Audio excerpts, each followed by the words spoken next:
Good evening, ladies and gentlemen.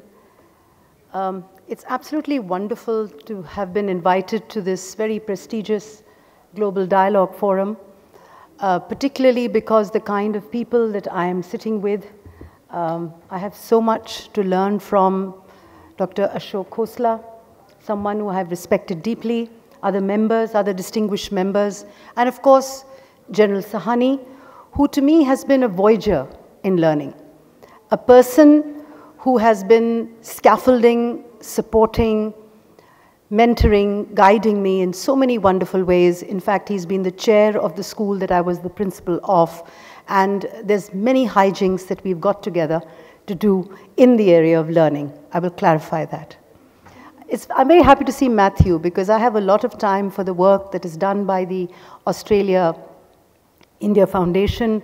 I recently got back from Melbourne and did some very interesting conversations there with various partners, with the Deputy Prime Minister, the Deputy Premier. Australia is doing some wonderful things in education. Particularly, I'm a little partial to the state of Victoria, where I think education is really absolutely astounding. I'm so pleased to see my student here because it means I still have hope and I managed to still remain young, and thank you for being with me, though you, I believe, are captivated by Mr. Moses, the chair of this foundation, and of course, a very dear friend of mine, Ms. Meenakshi Attal, who's come all the way from Calcutta and specializes in the area of special needs, and so many other wonderful people who have been associated with in different ways. A voyager who's been with me when we were together in Germany, he sits over there, and some wonderful conversations we've had. So thank you very much again, General Sahani, for inviting me. Before I get into this whole conversation about AI and the role that it plays in sustainable education, I think it's very important for us to see what is sustainability in education. And I think what we have to look at is that how do we want to perceive our future? And what is it that we have to do to ensure that this future happens? And I think the most important thing here is to ensure that within the consciousness of children, we bring in the interdependence of life and the fact that we are all together in a sort of a connected space. And it's interesting that as early as 500 CE and 1000 CE, in the Maha Upanishad, in the Rig Vedas, it was said, Vasudhaiva Kutumbakam, which actually meant that Udar Charitam tu Vasudhaiva Kutumbakam. Enlarge your character to such an extent that it encompasses the world. And the world is a family. And I think in many ways, if I may not sound a little pretentious, I think in many ways we have given the sort of connectivity to the sustainable development framework, because that's what global education is about. The belief that we are all interrelated, and there is no you without me, and there is no me without you, and that is what sustainable development and education is all about. And so when I think about the beacon light of all SDGs, to me that is SDG 4, which talks about the goal of education, and it talks about equity. It talks about the fact that we must have equity and access to education and lifelong opportunities to every human being, every student, man, woman, or child, as far as education is concerned. So whether it is the Sustainable Goal 5, which talks about gender sensitivity, or the Sustainable Goal 3, which talks a lot about the fact that we are sort of thinking of well-being and we think of physical health, or the Sustainable Goal 10, which talks about equalizing futures for people, or Sustainable Goal 17, that talks about the fact that we are all interrelated in the parameters of the global world, from the intimate to the ultimate. I think that's what sustainability is about, and every single goal is interlinked. So having said that, I would like to take this conversation further and say that in the theory of chaos, which Edward Lorenz talked about as early as the 60s, he talked about the butterfly effect. And it meant very categorically that if a butterfly, which is a metaphor, of course, that if she sort of flips her wings in Beijing, there will be a storm felt in Iowa. Now, of course, that's a metaphor. But what is it that metaphor for? It is a metaphor which says that it's the small things that create complex situations. It's the tiny changes that we make to our lives that bring high-level changes. And so that is what interconnectivity, I think, is deeply about. The other day, I was in a conversation with teachers of environmental studies, and it was a workshop, and we were talking to them, and I told them, you know, the dodo is a dead bird, but what died first? Not the dodo, but its habitat. So we have to be very careful of that. The other thing is that there was a gentleman in Hawaii who took the government to court for the Alala crow because the crow was becoming extinct. Also, in 1994, when I was in Beijing, they started the Three Gorges project, in which they displaced millions of farmers and moved them all the way to the Yangtze River, which is the largest river in China, thinking that they would solve all the world's problems, economic and otherwise. And today, what do we see? We see that in 2020, there are 6.67 million people who have been displaced by the floods that have taken place. And 54.8 million people have been affected. And 144 million yuan have been absolutely gone down the drain because of the problems that came with the flooding, and nothing really happened with the Three Gorges project as it evolved. And today we say, let's not have big dams, let's have small dams. So things keep evolving in different manners and ways. So when I look at children, I think it's very essential that our children become activists of thought. They become activists of thought, and they think about writing a constitution. Why should the government write a constitution? Why shouldn't children grow up and write constitution? Why shouldn't they say that the rivers are a minority, the mountains are a minority, the forests are a minority, and they should have a voice? And that is what interrelatedness of life and sustainability is about, if the constitution talks about these kind of things. And this is where our children come in. And so I think AI is a sort of it's sort of an entrant which is a bit latter. Because at first we have to think about developing growth mindsets. Because education 4.0, as we're talking about, and it's supposed to be connected with the fourth industrial revolution, education 4.0 is about robotics, it's about AR and VR and AI, and it's about all sorts of, it's about big data. It's about all sorts of things, and yet they say the future is here, but the future is unevenly distributed. And that's something we must remember, because even the Suisse Credit says that there are only 64 people in this entire world who are holding the income of 3.4 billion people in their hands. Now, when we're looking at numbers like this, these are not just numbers, these are facts. Then how are we looking at the whole understanding of AI? How does AI bring to us a level playing field? How does it create situations where we have access and entries into situations? And so I think it's very important that before AI really gets involved in a deep dive in learning, it should firstly think about creating access models in learning. How is it going to dispense learning among schools and organizations and situations where young people are concerned? I remember very clearly that, in fact, when I say that, you know, when you talk of a story, when you tell a story, do you talk about everyone? No. You talk about everything, because everything is connected. When you tell a child about heat, light, and electricity, and you talk to a child about that, do you also tell the child that there is a coal miner who's going down in deep earth to mine that coal and has a huge amount of coal dust in his lungs and will be dead and gone in the next 3 months and will have a widow and children who the coal baron will not look after? So every time they leave the electricity on, they have reduced the life of that coal miner. Do we tell our children that when they leave food on the table, or when they leave food in the tiffins, that there is a farmer who's standing in Tarai in 2 feet of water with leeches on his feet, and he's planting that rice, and he may commit suicide because we have bad distribution models? Do we do that? Do we tell them that they are hastening the death of that farmer? Do we tell the child that every time he wears blue jeans and fancies himself or herself as they float around the malls of this country, that are they thinking of that worker in Bangladesh whose eyes are dimmed under a lamp stitching those blue jeans for less than 28 takas a day? 96 cents a day. That is the level of distribution that we are talking about.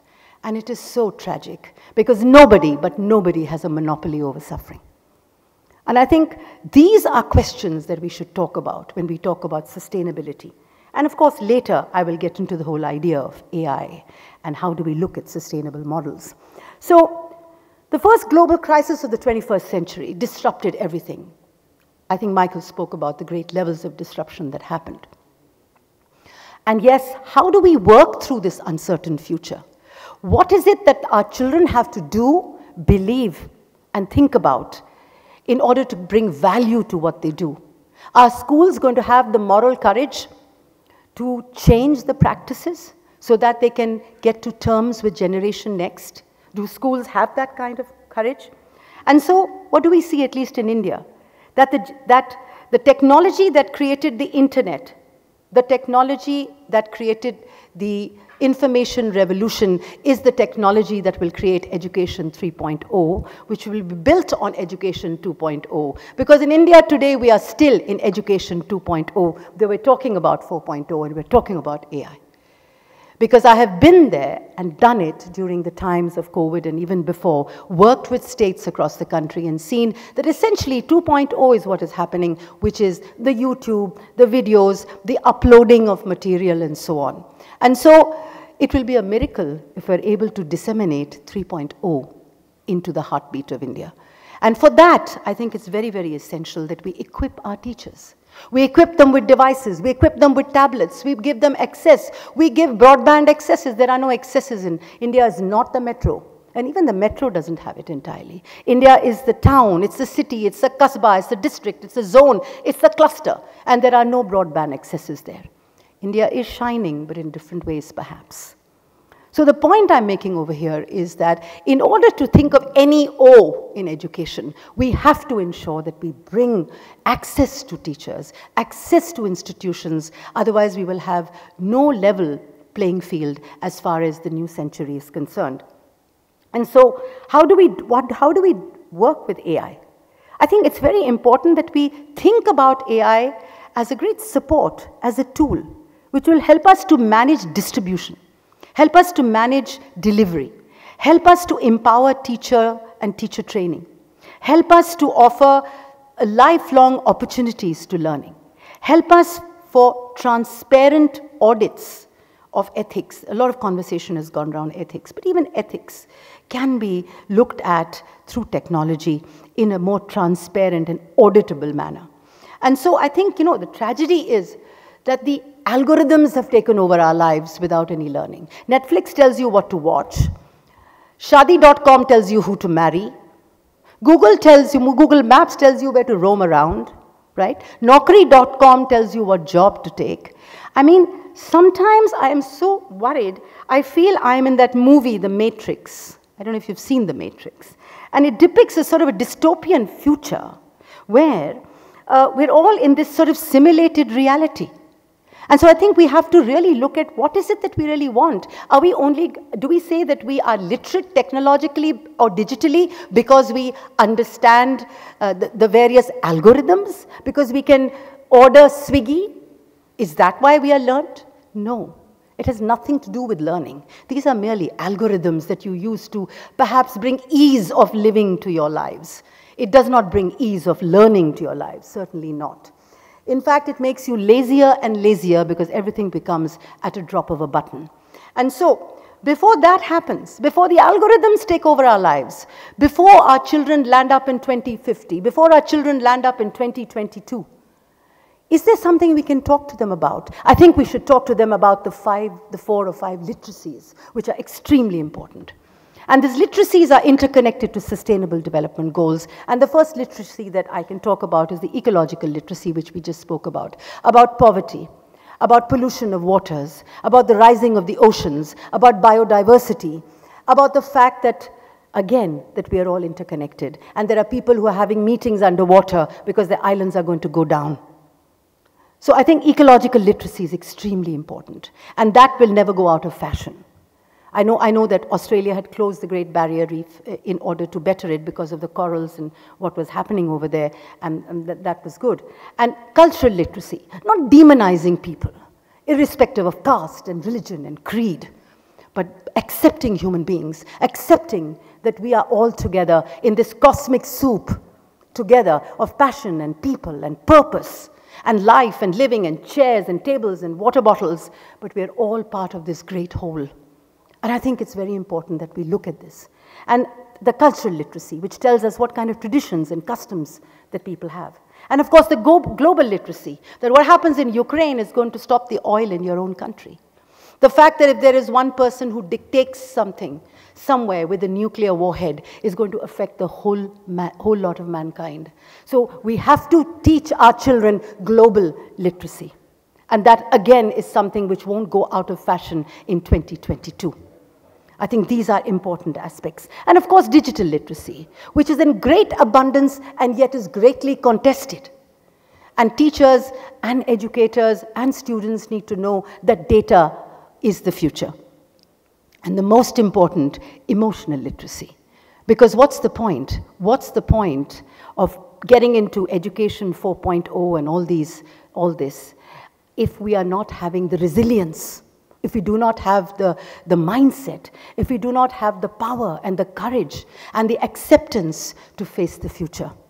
So unless we have emotional literacy on our side, we won't be able to move forward. And I think that's very, very imperative. And so when we look at these aspects of literacies, I think they will fill into all the different, I mean, I have lived a life in which 50 years as an educator, I have seen education as 1.0, 2.0, 3.0. I'm sure that it will go on. Before I reach the happy hunting grounds, I'm sure it will become an education the way we're going, 9.0, 10.0. But I think these 5 literacies will remain because we're all concerned about global, economic, cultural, emotional, and digital.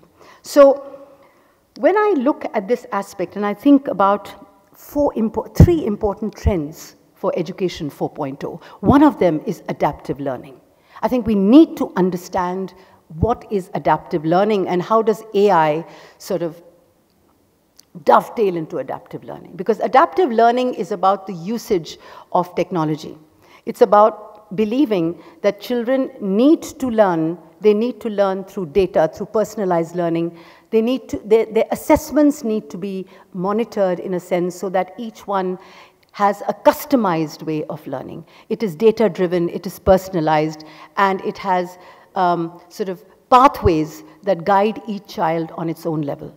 So from adaptive learning, the next important aspect of 4.0 is connectivism. I'm not talking about constructivism, I'm talking about connectivism. And connectivism is a huge resource for technology, for information technology. That is what connectivism is about. And connective teachers ensure that the children learn through networking gateways, through domains that are networked. So each child can learn through multiple ways through connectivity, the where, how, and what of learning through technology. And of course, what was mentioned about the small bites, the nano learning. How do you compress learning into short bites? How do you remove the wheat from the chaff? How do you ensure that children learn at A, at their own pace, B, at their own speed, and yet C, in a manner where they don't have to learn stuff which is irrelevant? So being able to do maximum compression of text or understanding in a manner that children learn what is effective and what is best, what they feel is the best for them. So nano learning, adaptive learning, connectivity in learning are very important aspects of AI. And AI has tremendous potential because it has potential in innovative teaching of teachers. It has potential in sort of giving teachers the power to decide. It also has potential because a lot of children have dropped out of schools. It's able to monitor the dropouts much before they drop out. So a teacher can give some time to those children for them to see whether they can evolve later and not drop out from school systems. So it's very natural that AI has to be accountable because everybody is talking about ethics. It cannot be biased in a manner that it sort of creates biases in terms of the way children are placed in economic status, or through the gender, or because of the fact that they are from different religions. So I think AI also has to be monitored in that to prevent any kind of biases that creep into learning. The other thing is that a certain anonymity has to be there. Anonymity because children's data is private, and it should not be, it should be encrypted, because data cannot be privy to vested interests. I've had situations in my learning institutions where companies, and I won't say who, have rung up parents and said, we already have your child's data, we know that you don't have the report card, but I can better your child, so please come to me. Now that is absolute nonsense. But this is what companies are doing today. They're competing with each other in order to poach children from schools. Schools will never go out of fashion. They will never, ever go out of fashion. Because Education 5.0 is about bringing the human being into the center of learning, the human being into the center of technology. The technology is a tool. It is a periphery. So I would like to end this whole conversation, if I may, by saying that when you look at education sustainable goals, which are for 2030 by the UNESCO, I think of a story of Gandhi. Mahatma Gandhi went to Sabarmati Ashram. Just beyond that, there was a school. And he went there, and there was a head teacher standing there, and the head teacher started introducing his teachers to Mahatma Gandhi. And he said, this teacher teaches mathematics, this teacher teaches science, this teacher teaches geography. And Bapu just smiled and said, which teacher teaches children? So the point I'm making is, the teacher, or you may call it the guru, or the teacher of the, or what is it, the guide on the side, or the sage on the side, or whatever names keep coming up with every education 1.0, 2.0, 3.0, will always be at the heart of learning. Otherwise, like Morpheus in the Matrix, I'm going to really, and I'm going to create a revolution among teachers to awaken them, to prevent the children from being enslaved to this whole technology, and to ensure that they get out of this dreamlike reality, and they understand sometimes that calculative machines can take over our lives through a sense of learning, because they capture maybe our minds or our bodies. So be careful of the algorithms. Thank you very much.